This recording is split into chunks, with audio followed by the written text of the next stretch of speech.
May mga panahon sa buhay na parang tahimik ang Diyos. Matagal kang nananalangin, paulit-ulit, pero parang walang sagot. Ganyan ang karanasan ng mga magulang nila Samson at Juan Bautista. Sa unang pagbasa, isang babae ang pinangakuan ng anak sa pamamagitan ng isang anghel. Sa Ebanghelyo naman sina Zacarias at Elizabeth, matatanda na, matuwid at tapat, ay matagal nang naghihintay ng anak, pero tila walang nangyayari. Pareho silang hinubog ng Diyos sa katahimikan ng mahabang paghihintay. Hindi sa simula ng kanilang panalangin, hindi noong bata pa sila, kundi noong tila huli ng lahat. Doon dumating ang pangako. Doon nagsalita ang Diyos.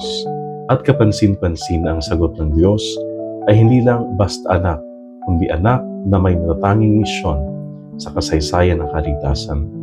Si Samson ay magsisimula ng pagliligtas ng Israel.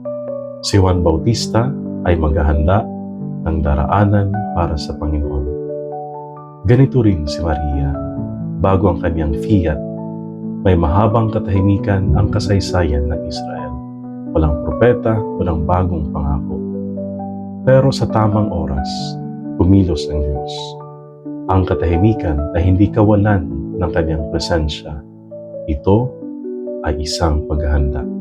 Sa ika-4 na araw ng Misa de Gallo, tinuturuan tayo ng mga pagbasa na magtiwala sa Diyos na kumikilos kahit hindi natin nakikita.